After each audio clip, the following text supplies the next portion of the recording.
Hi there. So I was thinking this morning that I think I'm going to do a bookish book vlog. So I recently finished the Little Paris Bookshop, I think it's called. Yeah, Little Paris Bookshop by Nina George, and it was cute. I like books about books, so I think there's a lot of them out there right now. That one is, I love French and France and all things. I took 4 years of French in high school, and I've gone there twice. I went there once in high school on the France trip, and then I went there again. I studied abroad in college, and so I went through there. We did trains around Europe, and so I went to Paris again then. But I love Paris. It's a dream to own a house there someday. If not like Belgium or the south of France or someone, but somewhere French speaking, just because I can kind of understand. I've been to a few European countries, well, a lot, but I'm not worried going to countries that I don't speak the language, especially if they also speak English. I try to learn a little bit of the language before I go, but I'm not fluent in anything really. The closest I am is French. I can understand a lot better than I can speak, which helps. If people ask me questions, I get the gist of it mostly, and I can somewhat read signs. But that's why I picked that one. It's a cute premise. So, Little Paris Bookshop, it's about a man, Jean. His name is Jean Perdu, which means lost in French. Which I think was like the author saying he's lost in life, a little on the nose there, but sorry. And Jean, he owns a bookshop. I think he calls it a literary apothecary, and it's on this boat, so it's kind of like a houseboat that goes on the Seine, the river that goes through Paris, and he just sells books to people based on what he thinks they need. So people walk in and they tell them about their life and how they're feeling, and then he prescribes a book to help them and make them feel better or sit in their sorrows. Like, some people come in and just say, no, I want to cry, so then he gives them a book that helps them cry through what they're going through, or they want to feel happy, so he gives them an uplifting book, that kind of thing. And I thought it was a cute premise. The start of the book, the man is all alone, and you find out that he is kind of just had a lonely life. It talks about his friends and the people he meets, and then the whole quest is that the woman he fell in love with left to be with another man, and so they go on this quest to try and find her. I liked the premise in the beginning. It got a little meandering in the middle. I didn't love it, but then the end really pulled through, so I liked that a lot. He becomes friends with this young man who's kind of like a son figure to him, and it follows kind of both of their stories along with a couple other friends in there, and it really is just a story about friendship and found family and love and not to give up on life type thing. It did feel very European. I thought it was like French feeling. I was pretty sure, it did help that it was an audiobook that I listened to, so they were all speaking in a French accent. It was in English, but it was in a French accent. It has the full European feel to it. They're much more like straightforward and abrasive about things. Like, they don't sugarcoat things. They talk about lovers, and they talk about how they feel, and they talk about how terrible some feelings are, and it just, if you've ever been over to Europe, you know what I'm talking about. And I could feel it. I thought it was a French writer, honestly, because it felt so French, but it turns out she's a German writer. It was translated into English by Simon something, I don't remember what his name was, which Germans are also straightforward too, so I can see that as well. But I have a feeling she must have spent some time in France, because it did feel very French. But I enjoyed it. I didn't love it, but I did enjoy it, and it's such a cute premise. I recommend it if you're into bookish books and France. It was cute. So I read that book, and now I think I'm going to read a couple other books that I have at home. I have a couple bookish books that I've been meaning to get to that I haven't gotten around to, so I will update on that in a little bit. Somebody just pulled up next to me, so they're going to see me awkwardly talking to my phone. But I'm going to get started on those. It might take me a while. This might be kind of a long vlog, because I'm also reading some other books that I need to get done right now for the end of the month for the book club. But we'll get there eventually. I'm wondering if I can get a couple of them audio. That will help things too, if I can do that. So we'll see. Yeah. For the rest of the day, I have my sitter for like 3 more hours. I think it's noon, so I got myself a Starbucks. I just ran into Michael's to get some shelving, my kids' craft area. I have a craft closet, which is great. It was like a second room closet that I converted into a craft closet, and there's been like it's like a 3 or 4 drawer system, you know? But it's no longer containing things, and it's just a mess. Like, we just started throwing things into drawers.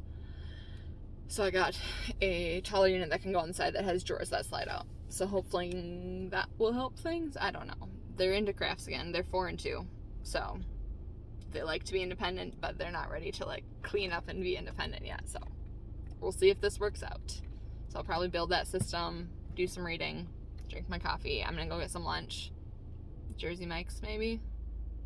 Or salad from Chick-fil-A. We'll see what I do.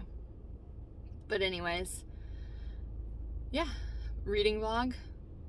Hope it's good. Sorry if it's not. Hey everyone. Okay, ignore all the boxes up there. Maybe I'll crop it. But this is part 2. Yeah, part 2 of the Bookish Book Vlog. So I read the, oh geez, what was it called? The Little Paris Bookshop first. That was the first one I finished. That was an audiobook. I have picked out my other bookish books that I plan on reading. A few of these are ones that I had on my list that I wanted to read for like fall vibes, and then this first one that I'm reading, The Personal Librarian, is actually, I'm in a book club with my friends, and that is the book we're reading this month. We're actually going through and reading the alphabet this year. So like each month we do 2 letters, so this month is O and P, and so for P I got this in book of the month, so I recommended The Personal Librarian. So I'm really liking it so far. It's my second one for the month, so it took me a while to get to it. But my other friends read it first, and they're like, Katrina, you're gonna love it. Which, I mean, I hope so. I recommended it, but I didn't like her first one for the month. I mean, it's fine, but I'll talk about it in a second. I'm just gonna go through the other books that we're gonna read.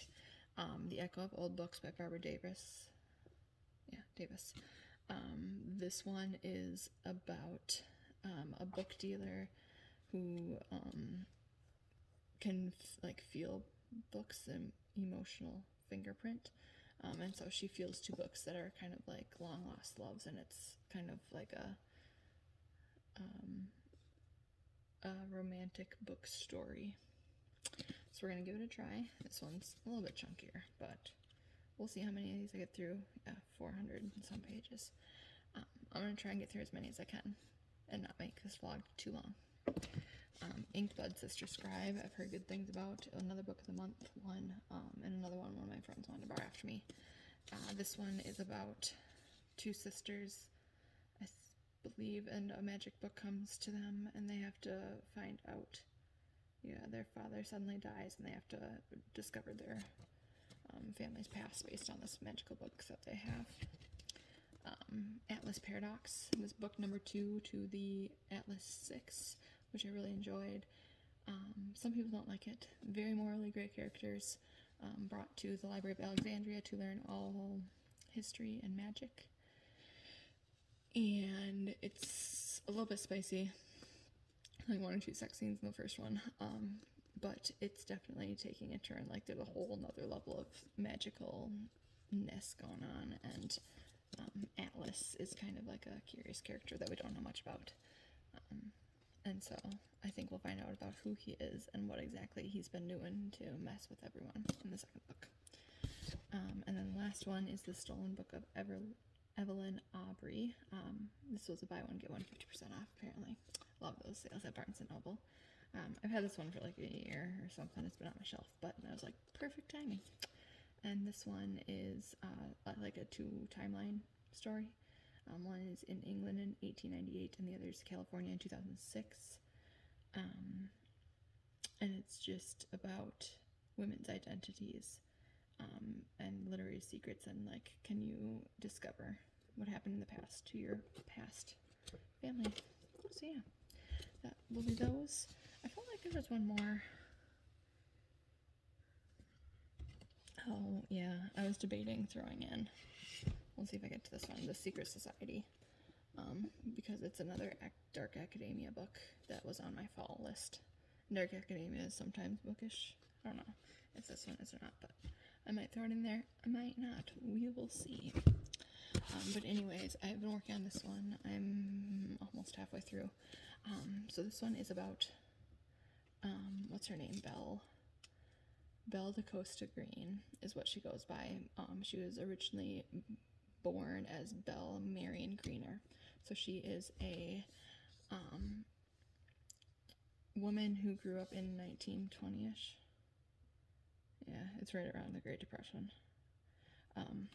But she is a black woman who is very light-skinned. She is passing white. And so in the beginning-ish of this book, they talk about how the father was a big activist for equal rights, and the mother, because she's so light-skinned, when they moved to New York, she found the opportunity that when the census came around, she registered herself and the kids as white instead of black, and the father thought that was a big it was like against him, you know. He was like, this is gonna make me seem like a fake. And so he left her. And so the mom was left with 5 kids in New York, and so they have been passing white since then. And it talks about the struggles that Belle goes through trying to hide her identity. It went into the relationships that were estranged with the mom's family. So since they are calling themselves white, her family, like her siblings, see that as just a big diss that she's not part of their family anymore because she doesn't want to be black. So it goes into that, the trying to repair those relationships. And then the biggest part of the book is that Belle is actually, so all of Belle's parents and aunts and uncles and family and everything have all been highly educated. They're very smart. They hold as high jobs as they can get. They're engineers and teachers and that kind of thing. And she was always smart, and her dad always said she'd go and do big things. And so she is a librarian to antiquities, and she, J.P. Morgan's nephew, found her at, I can't remember, it was one of the Ivy League schools. And so he recommended her as a personal librarian to J.P. Morgan. So this is the story of how Belle, a black passing white woman, became the personal librarian to J.P. Morgan. Everybody knows J.P. Morgan, I think the big financier. And she curates his whole personal collection of artwork and literary fictions, like historical ones. Like, it's her job to track down and purchase and make sure they're like the good, legit copies of all of the, like, they're tracking down literary copies of the very first books that were printed in English, like that kind of thing. It's kind of cool. It talks about all of the like famous rich people at the time in New York that she runs into and deals with, and like, you recognize a lot of the names. Like, obviously you don't know them, it was in the 20s and 30s, but like, I recognize a lot of the names and a lot of the things they're referencing, and it's cool. She's a strong, independent woman who knows she has to sacrifice everything to try and care for her family. She makes obviously the most money out of all of them, and they are able to get a better apartment through her job and everything. And she knows if she loses her job, if they find out who she is, not only will she get fired, but there will probably be much larger repercussions because she is a prominent figure in society now, and she's calling herself white even though she's not. So yeah, it's a good story. There's a few like semi-side romance things, but not really. It's mostly about Belle. I mean, she's like a 28-year-old woman or something like that, so like she's gonna have some romantic side things, like what young 20s woman doesn't. But it's mostly about her life and these struggles and how smart and how impressive that she is. So yeah, I'll see how that goes. And then I will start on the other books after. We'll see which ones I get to. We'll see which ones. I don't think none of these will work for next month. So I'll have to do next month's book club too. But hopefully I can get through these next ones in September. Hello. So I have finished Personal Librarian. I loved it. It was so good. Belle, the main character, she is an amazing woman. The story, I can't remember how far I was into it last time I talked to you guys. She was the personal librarian to the J.P. Morgan. He was creating his own, he called it a library, but it was a collection of antique books and artwork, like sculptures and paintings and stuff. And so he put a lot of trust in her, and they formed kind of a different relationship. It got kind of messy here and there. That was very interesting. I always wondered as I was reading the book if he was going to find out who she really was, like if he was going to find out if she was actually black or not. I won't say if he does or not, spoilers, but yeah, she was an impressive woman. Not only just like a black woman, but an impressive woman, because she was the only woman in her field. Like, it was all men. There's literally no women who did her position, and she was the best. She made the remark somewhere in there about how she, in order to compete with the men, she has to be better than them, which is still kind of true today, I feel like. But it was great. I recommend it. It was based off of the real woman, and most of it was true. Most of the events that happened, and the letters that they had are like nonfiction.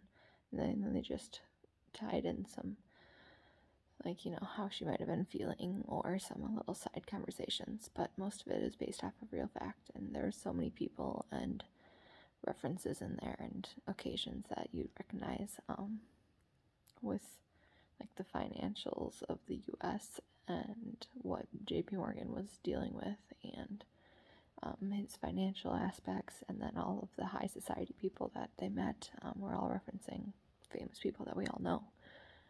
So it was good. It was very interesting. I gave it 5 stars.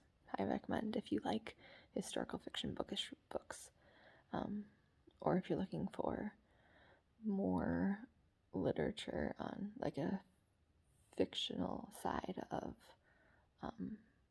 like white passing black rights. Her father was a big activist, and he wrote a well-known paper, The White Problem might have been called, but it was very forward for its time, so it's cool that she was his daughter and she was able to do that. So now I've moved on to my next book. I'm working on the Alice Paradox, which is book 2 of the Alice series. I think it's just called like the Alice series or something like that. But the first one was the Alice 6, and it's not super bookish, but it takes place in a library. So like the 6 main characters are brought to the Library of Alexandria, and told that if they can survive the first year, then they can have all of the power that comes with the Library of Alexandria. And in this world, there are normal people, and then there are magic users. And so all 6 of them are magic users, and they all have different forms of magic. Like some have telepathy, some control emotions, like he's an empath. There's 2 of them are like control like forces, like fire, wind, structure, that kind of thing. One of them, we don't really know what his thing is. It's like illusions, like he can see through illusions. And the other one, is there another one? I don't know if I've said them all or not. But anyways, the first one got a little bit spicy. The second one, so far they, I can't see too much because like it starts off right away at the end of the first book. But they've made it through the first year, and this is now the beginning of the second year. They are doing a trial, which Atlas and Dalton, I forgot about Dalton. He's like the caretaker person.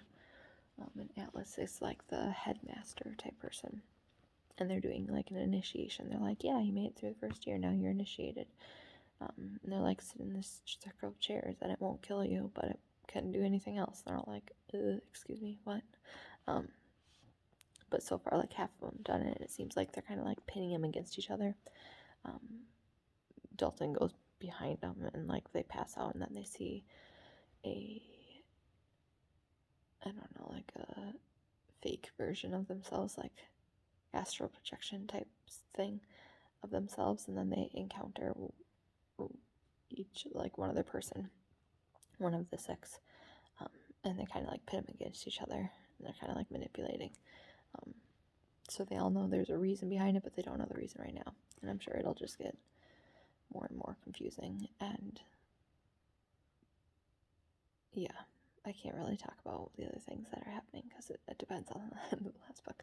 But I hope I like it. I'm a little nervous it won't be as good as the first one, but we'll see. Hello, everyone. It is Labor Day weekend, holiday weekend. I am sick, starting to get better, but still sick. I have the remnants of a black eye, black cheekbone. I was fixing my son's bike, and the handlebar was stuck, and I like yanked it up, and it knocked into my face. Great. I learned a trick on Instagram that you put butter on it, and it takes down the swelling and the bruising, which helped. It like didn't swell right here where it hit, but then after a couple days, it like dispersed, and now you can see there. It shows, and there it didn't really show. But anyways, I'm rough. But my husband took the kids to his parents. They had a party this weekend, but since I'm sick, I didn't go. So I'm just gonna read for tonight and tomorrow till they get here. So I've been working on my Bookish Books reading log a little bit. I took a little break to read a ebook that was due back at the library. I had to finish it quick. That was Dark Academia, which I enjoyed greatly. But now I'm back to reading a bookish book, The Atlas Paradox, which the Scholomance is kind of bookish too. There are some books in it, but it's not very bookish. Atlas Paradox. I am not liking it nearly as much as the first one, which is kind of upsetting. I didn't really like Libby Rhodes, but I guess I liked her more than other people. The people that this book is centering around, I just don't really care about. And I don't know. It's like the first book was a book about nothing. Like nothing really happens in it. But this book, I feel like seriously nothing is happening. Like we're halfway through it and literally nothing has happened. Nothing. So I don't know. I'm going to finish it, obviously. But at this point, I don't think I'm going to continue on to the third book, which is sad because they're beautiful. I love them on my shelves, but I don't know. We'll see. But I'll let you know. I might update one more time, or I might just update when we finish as like a summary, but we'll see. Hello. So my reading log is going terribly. It's been at least a month. But I have been slowly chipping away at the Secret History and the Stolen Book of Evelyn something. Evelyn Aubrey. I loved the beginning of the Secret History. I don't remember what I talked about before. I'm just going to go over it. Maybe I'll edit this out later. But the Secret History is a story about a boy who transfers into a college a year too late. and he has studied Latin in the past, and so he wants to join this group of a professor who teaches this group of, I think, 5 other students, Latin, but he's their only teacher, so it's like very extreme, and they're kind of, it's not a cult, but they're like very knitted together. They only hang out with each other. It's kind of a weird relationship with the teacher. And the author makes the story just like uber uppity, and like they're smarter than everyone else, and kind of weird, and I just love those kind of books. It's not for everyone, but I love them. It makes me want to read all of those old stories I actually downloaded on the Bake. I don't know if that's how you actually say it, but I downloaded it. I'm going to read that one now, because like, I just want to know all these things. Like, they know all these things. I want all these things. It's like an elitist thing. But it was so good in the beginning, and then it started to drag. So I am, like, this is the front of it. So I'm over halfway, but it's getting slow. I haven't been picking it up very much. They tell you in the very beginning that they kill one of them. It's like the preface of the book, so you know somebody's gonna die. And the first half of the book was all leading up to that why, and now the second half is what they're doing now that he's dead, like how they're dealing with it. So it's very dark academia, like a bunch of college kids kill one of their friends. But it's good. The other one, Evelyn Aubrey, it's 2 storylines. Evelyn Aubrey lived, I think, in the late 1800s, if I remember right. I don't know. Maybe, yeah, I think it was late 1800s, 1900s. And then the descendant of hers lives in, I think, 2006, maybe. But it follows their 2 timelines. Evelyn Aubrey, she married this author, and they were so in love at the beginning, and then their marriage just kind of went downhill. And it's about their story about how their life deteriorated, and what happened to her, because it's a big mystery. He published a book, and the day that it got published, she disappeared. And the kind of weird, creepy thing about it is that in the book, both the main characters are the same names. Like, Evelyn is the female, and then whatever his name is, I don't remember, but it's the male character's name. They have a different last name. And then at the end of the book, the husband kills the wife. And then it happens that on the day it's published, she goes missing. So it's they could never pin it on him. It was never proven, but it was a big controversy over whether or not he actually killed her as well. And so the descendant, she finds this book. She never knew her father. Her mom died when she was young and was raised by her grandma, and she finds this picture of her mom and her dad, and so she goes on this big quest to figure out who her dad might have been and who this Evelyn Aubrey is. So I'm about halfway through that book, maybe a little bit over halfway in that one too. And that one has been a little bit easier to read. It's just, like a historical fiction, contemporary type thing. Slight mystery, but that one's just easier to read. This one's, all uppity and elitist, so it takes a little longer. But yeah, I like them. They're not gonna be my favorites, but they're good. Hi. So I'm reading what I'm assuming will be my last book in the Bookish Book blog, Library of Fates. This is gonna be less of a blog, more of just like a review and ranking of Bookish books, because I didn't really take any in between videos. Well, so this one is, I believe it's YA, and I have no idea what it's about, but it's called The Library of Fates, so there must be books in it? Question mark. I did finish The Stolen Book of Evelyn Aubrey. I liked it, didn't love it. I think I gave it a 3. Secret History, I'm stalled out on. I loved the beginning. I'm kind of bored. Hope to finish it eventually. Probably finish this one first. But so far it's over in the Middle Easternish area. What is it? Macedon? Is that what it's called?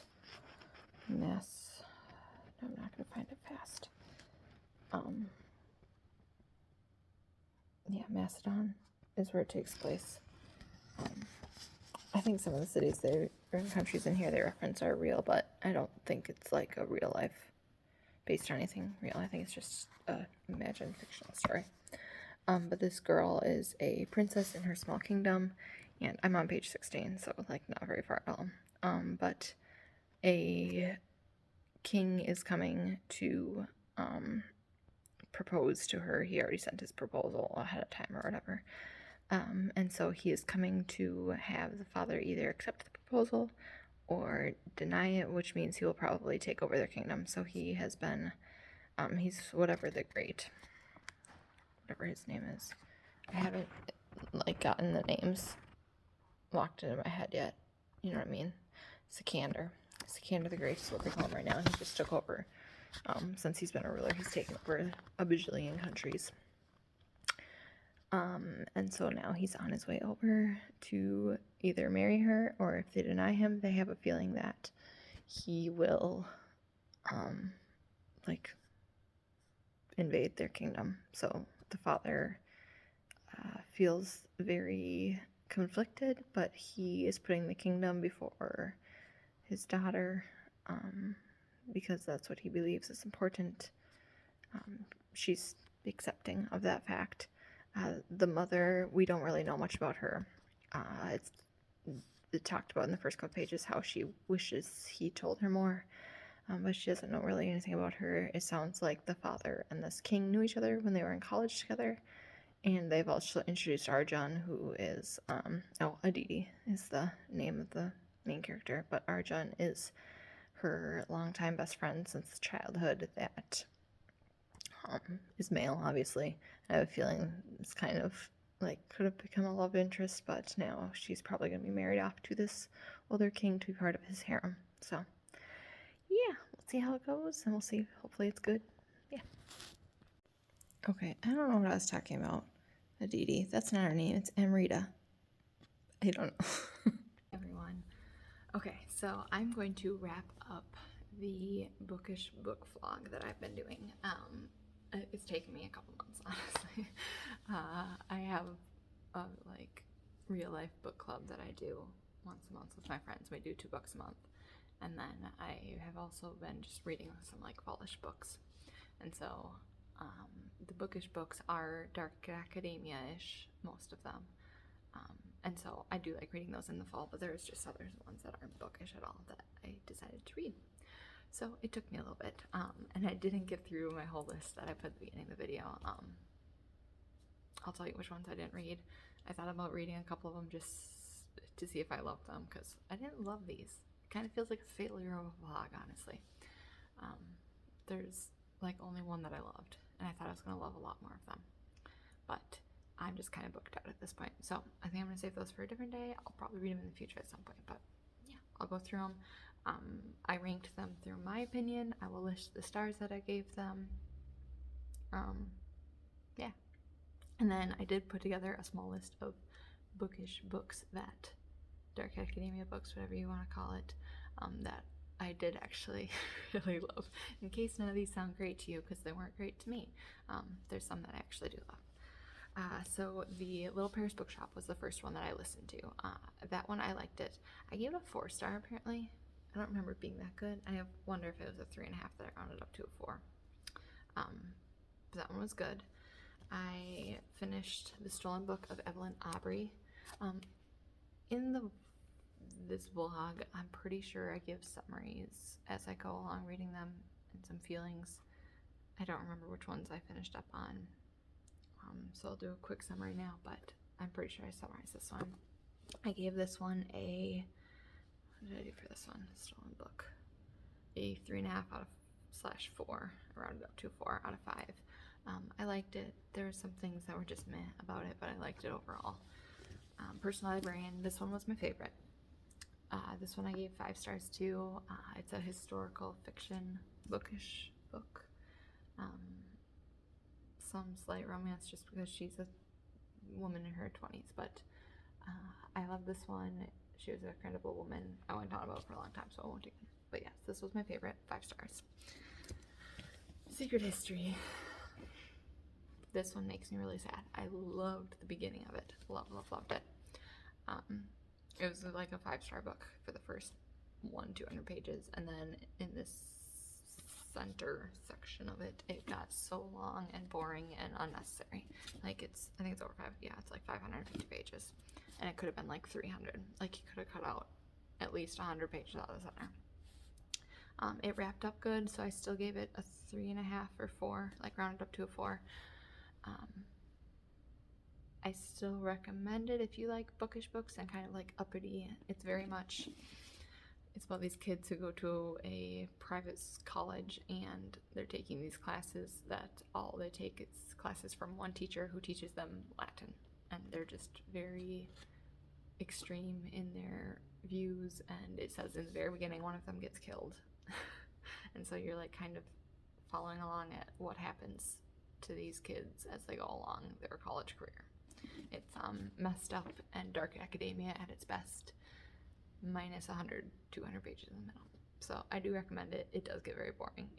If you don't like that kind of thing, don't read it, because it does get very long and boring in the middle. But yeah, I still liked it. But Library of Fates. This also made me sad. It's a YA. I wanted to love it, but it just didn't seem practical. The main character, I mean, she changes as the story goes on, but it's like literally like one day to the next, she's like a totally different person. She just accepts that she's a god out of nowhere. She sees somebody worshiping a statue that has her face, so she's like, oh my god, you're right, I am a god. And she's totally okay with it. I don't know. It just seemed like weak writing. I'm guessing it, actually, I think it was her second book, this author. It sounded really cool. It does, like the myths that it ties in and the storylines it tries to do. It does get a little bit too science fiction-y too. They stretch it a bit too far with the myths and the powers and what happens, and just a little bit too much to try to tie in there without good character work. But that one, I think I gave it 2. Yeah, I gave it a 2. So that's a bummer. But and then Atlas Paradox. Oh, it's just theme buddy. This one also made me really sad. This is a depressing end of the vlog. Sorry, everyone. I talk about this one at length too in the beginning. I honestly don't even remember at this point why it made me so sad. It just did. The character arcs didn't go over well. The way that the story is going isn't good. There is a third book. I thought it was going to be a duology, but this book does not end. It's very obviously another book coming. I may or may not continue on. I probably will, because it's me. I'll probably buy the book and I'll finish it in like 3 years. But I think I gave it a 2. Yeah, I gave it a 2. Sad. There was another one I thought. No, that was it. So those are all the books I did. So number 1 was Personal Librarian. Say number 2 is Secret History. Number 3 is Stolen Book of Evelyn Aubrey. And then Atlas Paradox, and then Library of Fates. Yeah. Oh, and Little Paris Bookshelf is probably in there somewhere around Stolen Book of Evelyn Hugo. Or Evelyn Aubrey. I always say Evelyn Hugo because of that 7 Husbands of Evelyn Hugo book, which is good. Not bookish at all, though. So I don't recommend too many of those, but do with that what you will. Some books that I do recommend are Babel by R.F. Kuang. Fantastic. It's also it's like the most bookish dark academia book that you could find, I think. It takes place in Oxford. It is a historical fiction. It deals with kind of a alternate universe of ours. Like, it's very much based, in fact, in the very beginning she talks about how nearly everything is the same. She like lists the things that she changed slightly for this story. But in this reality, there is some magic, and people who know languages well can use silver bars and they engrave words on each side of the silver bar, and the words mean something similar in 2 different languages, but there's discrepancies just because in every language you lose meaning, you lose definition, you lose purpose, and so that purpose, that's the difference between the words, is what manifests with the magic. And so it's really cool. It talks about colonization a lot and about how these people at this college that know these languages are often from third world countries, and they're often being used by England to make more money, because people in England don't know multiple languages. So they go and take these poor kids from other countries and raise them English, so that way they know 2 languages and they can be used with the silver. So it deals with a lot of that stuff. It's so good. And the ending, I was like, you know, one of those endings where you're like, oh my god, is this happening? Oh my god, it's happening.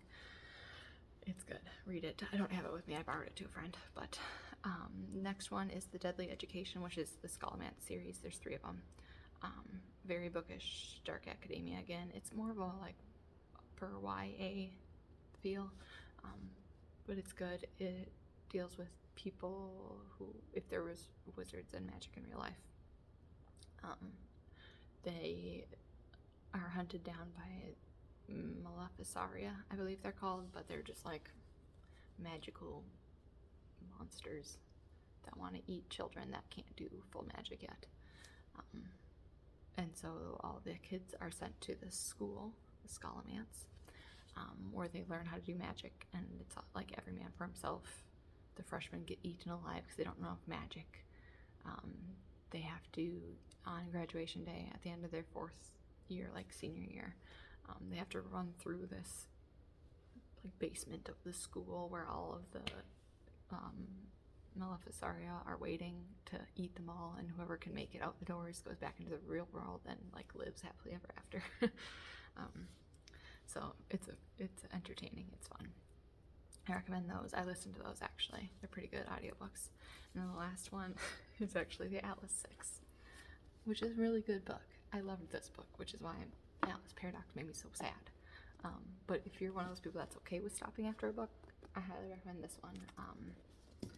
The characters in this book are great. They're very intriguing. They're very morally gray. I had fun with it. Maybe just stop after that one if you're okay with that. I don't know. But yeah, I guess that's my bookish book vlog. Depressing. Hope you didn't find it depressing. I don't know. But whatever. See you next time. Hopefully I'll come up with a better vlog idea, or maybe just better books. I don't know. See ya.